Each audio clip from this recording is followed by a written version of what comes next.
State government కానీ central government కానీ ఒక ప్రాజెక్టు ప్రతిపాదిస్తే ఆ ప్రతిపాదించిన ప్రాంతంలో ఉన్నటువంటి ప్రజలు గ్రామ సభ ద్వారా ఆమోదం తెలియచేయాలి ఖచ్చితంగా. అంటే గ్రామ సభ ఆమోదం లేకుండా భూసేకరణ చేయటం 2019 భూసేకరణ చట్టం ప్రకారం అది చెల్లనేరదు. ఆ విధంగా ఆ బర్రింకలపాడు ఆ గిరిజన గ్రామాల్లో గ్రామ సభలో అక్కడ ప్రజలందరూ వ్యతిరేకించారు. దాంతో ప్రత్యామ్నాయ ఇంకెక్కడ పెట్టాలి ఏంటి అనే దానికోసం పరిశీలించినప్పుడు కొయిలగూడు మండలాన్ని టార్గెట్ చేసుకున్నది సెంట్రల్ గవర్నమెంట్, స్టేట్ గవర్నమెంట్. ఇక్కడ ఉన్న ప్రజాప్రతినిధులు కూడా ప్రజలు ఎలా చచ్చినా ఎలా బతికినా మాకు అనవసరం, మేము మా కార్యక్రమాలను మేము చేసుకుంటాం, ఈ దేశంలో ఉన్నటువంటి పారిశ్రామికవేత్తల కోసం, ఈ దేశంలో ఉన్నటువంటి దోపిడీదారుల కోసం మేము ఏమైనా చేస్తాం, ప్రజలు ఎలా చచ్చినా మాకు అనవసరం అనే పాలసీలో కేంద్ర రాష్ట్ర ప్రభుత్వాలు ఉన్నాయనే కఠోరమైన సత్యాన్ని ఈ సందర్భంగా ఒకసారి గుర్తు చేసుకోవాలి. అలాగే బోడిగూడు, బర్కెట్ నగరం, మంగపేటలో అత్యధిక శాతం మంది 90% మంది, ఇంకా గట్టిగా మాట్లాడితే 99% మంది రైతాంగం చాలా చిన్నకారు రైతులు, సన్నకారు రైతులు. ఆ 2 ఎకరాలు, ఎకరమో, అరెకరమో, 4 ఎకరాల భూమి మీదే ఆధారపడి వారి జీవనాధారం పొందుతున్నారు. అట్లాంటి ప్రాంతంలో తీసుకోవాలనుకుంటున్నారు.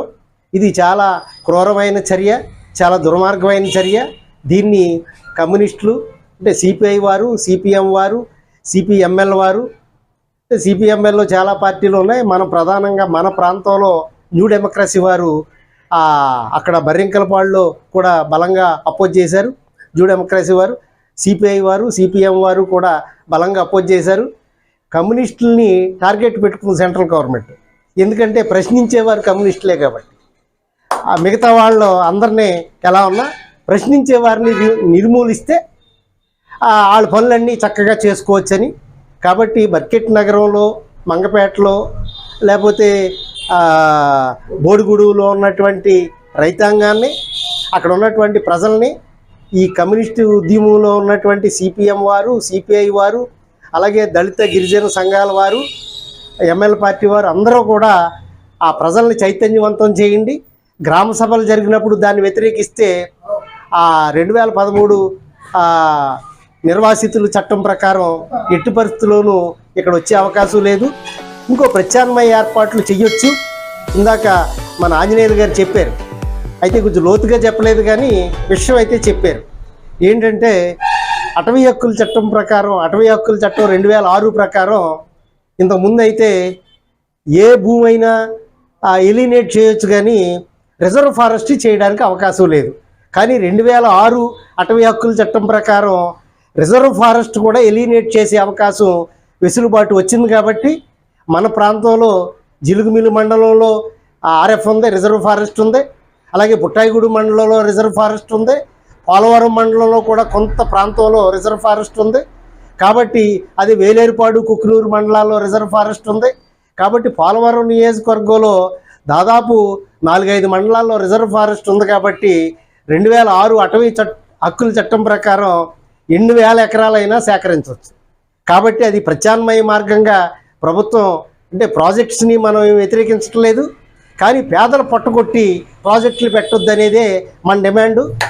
కాబట్టి ఖచ్చితంగా అటవీ భూమిని సేకరించాలనేది మనందరి ఒక ఆకాంక్ష, డిమాండు.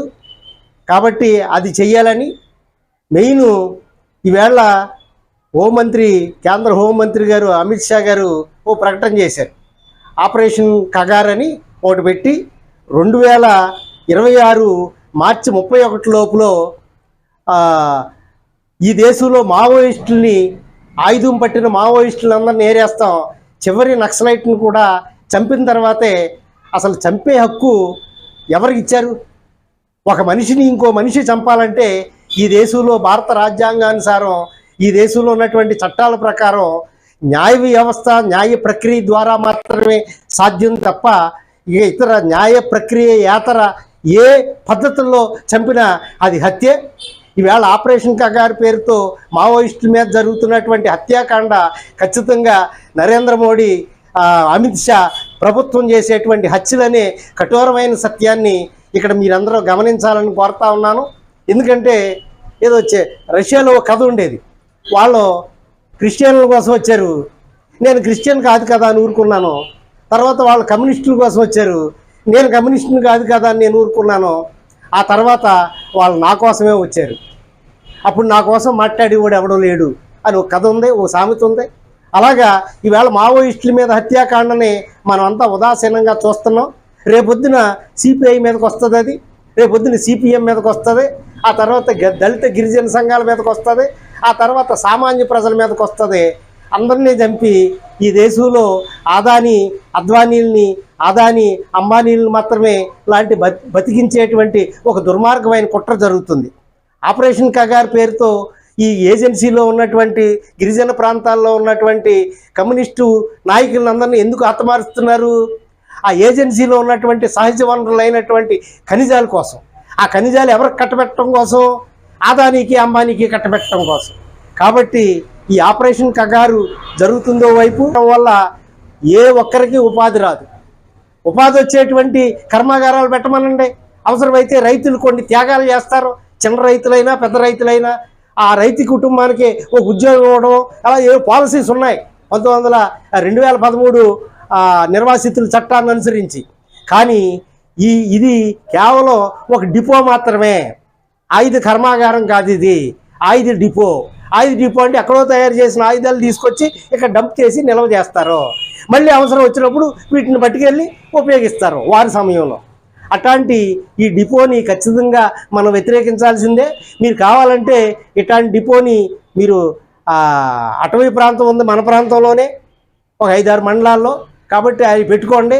కానీ చిన్న సన్నకారు రైతులు ఆ భూమి మీద చిన్ని కమతాల మీద ఆధారపడేటువంటి వాళ్ళని అన్యాయం చేయొద్దని, అలా అన్యాయం చేస్తే మేము ఉద్యమం చేసి చట్టాలను ఉపయోగించుకొని ప్రజా ఉద్యమాన్ని ఉపయోగించుకుని దీన్ని వ్యతిరేకిస్తామని ఇక్కడ ఉన్నటువంటి వామపక్ష ఉద్యమకారులు, అలాగే దళిత గిరిజన ఉద్యమకారులు అందరం కలిసి ఈ రౌండ్ టేబుల్ కాన్ఫరెన్స్ సందర్భంగా డిమాండ్ చేస్తున్నాం. ఎట్టి పరిస్థితుల్లోనూ ఈ 3 గ్రామాల్లో మంగపేట, బర్కెట్ నగరం, బోడిగూడెం గ్రామాల్లో ఈ ఫ్యాక్టరీని ఎట్టి పరిస్థితుల్లో ఈ డంపింగ్ యార్డ్ని, ఒక రకంగా చెప్పాలంటే అది డంపింగ్ యార్డ్, ఒక ఆయుధ కర్మాగారం కాదు, ఆయుధ డిపో. ఈ డిపోని ఖచ్చితంగా మేము వ్యతిరేకిస్తామని, ప్రజలను చైతన్యపరుస్తామని ఈ రౌండ్ టేబుల్ కాన్ఫరెన్స్ సందర్భంగా ప్రజలందరికీ తెలియజేస్తూ, ప్రభుత్వాలకు తెలియజేస్తూ ఇది ఎట్టి పరిస్థితుల్లో దీన్ని ఉపసంహరించుకోమని ప్రతిపాదనని డిమాండ్ చేస్తూ ఈ కార్యక్రమంలో నన్ను ఆహ్వానించి నన్ను కూడా మీలో ఒక ప్రతినిధిగా చేసినందుకు ఖచ్చితంగా మన బాబురావుకి, మన సిపిఐ వారికి, సిపిఎం వారికి, దళిత గిరిజన ఉద్యమకారులందరికీ ధన్యవాదాలు, జైభీములు అర్పిస్తూ సెలవు తీసుకుంటా ఉన్నాను. జీలుగుమిల్లి ప్రాంతంలో 5 గ్రామాల నడిబొడ్డున ఏర్పాటు చేయడానికి ఈ కూటమి ప్రభుత్వం బీజేపీని అనుకూలించి అక్కడ పెట్టడం ప్రారంభించడం అనేది జరిగింది. అయితే ఈ కమ్యూనిస్టులు దాని మీద ఉద్యమాలు చేయడం వల్ల, పోరాటాలు చేయడం వల్ల దాని ద్వారా అక్కడి నుంచి తీసేసి ఈ కొయ్యలూడెం ప్రాంతంలోకి రావడానికి ప్రయత్నం చేస్తున్నారని తెలిసింది. దాని ద్వారా కొంత మేరకు కొత్తగా వేసే బైపాస్, అదే పొంగుటూరు దగ్గర ఉన్న బైపాస్ దగ్గరలో ఆ బైపాస్ అనుకూలంగా ఉండడం కోసం అక్కడ 1500 ఎకరం 2000 ఎకరం సేకరిస్తున్నారని తెలిసింది. తద్వారా అది కాకుండా ఇక్కడ బోడిగూడెం, మంగపేట, బర్కిట్ నగర్ గ్రామాల్లో అక్కడ పొలాలు, అంటే అంతా 2 పంటలు పండే పొలాలు అవన్నీ, అవి కూడా సేకరించి అక్కడ 2000 ఎకరం సేకరించి అక్కడ పెట్టే ప్రయత్నం చేస్తున్నారు. దీనికి ఎవరో కూడా అంగీకరించే ప్రయత్నం లేదు. దీని మీద జీలుగుమిల్లి ప్రాంతంలో ఎటువంటి పోరాటం జరిగిందో అంతకంటే రెట్టింపుగా ఈ కొయ్యలూడెం మండలంలో పోరాటం చేయడానికి కమ్యూనిస్ట్ పార్టీ, అటు సిపిఎంఏ కానివ్వండి, ఇటు సిపిఐ కానివ్వండి, ఎమ్మెల్యే పార్టీ కానివ్వండి, ఏ పార్టీ అయినా అందరికీ అనుకూలంగా ఈ పార్టీలో ఉద్యమాలకు కొనసాగిస్తాం. ప్రతిదీ కూడా ఆలోచించి నిర్ణయం తీసుకోవాలని ఈ ప్రభుత్వాల్ని మేము అడుగుతున్నాం. మీరు ఆయుధ కర్మాగారం దేని పెడుతున్నారు? అడవి ప్రాంతం ఉంది, అడవి ప్రాంతంలో 2000 ఎకరం, మీకు 1500 ఎకరం 2000 ఎకరం కావాలంటున్నారు. మీరు అడవి ఉంది, మీకు అడవిలో స్థాపించుకోండి, పెట్టుకోండి, మిమ్మల్ని ఎవరు అడగరు. ప్రజల దగ్గర పొలాలు లాక్కుని ఏమన్నా 100 ఎకరాలు 150 ఎకరాలు ఉన్నాయి, ఒక్కొక్కళ్ళ దగ్గర 2 ఎకరం ఎకరన్నర ఉన్న భూముల దగ్గర మీరు లాక్కుని అక్కడ కర్మాగారం పెడతాం అనేది కరెక్ట్ కాదు. దీని మీద ఉభయ కమ్యూనిస్టులు అలాగే మన సోదరులు ఎవరైతే ఉన్నారో బాబురావు గాని ఎవరైనా గాని దీని మీద ప్రతిదీ పోరాటం చేస్తాం. ఇక్కడ ఈ ఆయుధ కర్మాగారం పెట్టడం అనేది జరగనివ్వం. దీనికోసం ప్రాణత్యాగమైన చేస్తానికి కమ్యూనిస్ట్ పార్టీ సిద్ధంగా ఉందని ఆనాటి గత ప్రభుత్వాలు ఎకరము ఎకరన్నర భూములు ఇచ్చారు. వాటిని మరి సాగు చేసుకుంటూ జీవనాధారంగా ఉన్నారు. మరి అసలు ఎస్సీ బీసీ మైనారిటీ వరకు కూడా 1950 వరకు కూడా ఎవరు కూడా మరి పొలం లేదు, కనీసం ఉన్నతంగా జీవించే హక్కు లేదు. మరి ఆనాటి ప్రభుత్వం కాంగ్రెస్ ప్రభుత్వం గారు పొందగాని మరి కొందరు ఉన్నవారు కానీ మరి ఇలాంటి వారిని ప్రేమించి ఎస్సీ బీసీ వారిని ప్రేమించి ఎకరం ఇచ్చిన భూముల్ని ఈ రోజున మరలా తిరిగి లాక్కోవాలని మరి గత ప్రభుత్వం కూడా మరి వైఎస్ఆర్ ప్రభుత్వం కూడా రాష్ట్రంలో 23,000 ఎకరాలు మరి ఎస్సీ భూములు మైనార్టీ నిరుపేద భూములు లాగేసుకొని ఇళ్ల పట్టాలకు ఇచ్చారు. కానీ ప్రభుత్వం మారింది కానీ పోకడం మారలేదు. అదే సిద్ధాంతం మళ్ళీ ఇదే సిద్ధాంతం వచ్చింది కాబట్టి ఈ కూటమి ప్రభుత్వం కానీ మరి వారు గ్రహించిన విషయం ఏంటంటే ఎస్సీ బీసీ మైనార్టీ ఓసీలో నిరుపేదలకు ఉన్న ఈ భూములు లాక్కోకుండా మరి ఒకవేళ వారికి అవసరమైతే ఆయుధ కర్మాగారానికి అవసరమైతే బడ్జెట్ పెట్టి కొని ఉన్నతంగా చేయాలి, లేదంటే భూస్వాముల దగ్గర ఉన్నదాన్ని తీసుకొని చేయాలి, లేదంటే ఇంకా గవర్నమెంట్ ల్యాండ్ దగ్గర చాలా ఉంది, ఒవ్వాల ప్రాజెక్ట్ దాటికి చాలా ఉంది, ఇంకా అలాగనే అరకుల రోడ్లో ప్రకాష్ మరి చాలా ఉంది. ఇలాంటి భూములు తీసుకోవాలి తప్ప చిన్న రైతుల దగ్గర ఉన్న ఈ ల్యాండ్ తీసుకొని వారు పట్టుకొట్టొద్దని మరి ఈ విషయంగా కార్యక్రమం రౌండ్ టేబుల్ ఏర్పాటు చేశాము.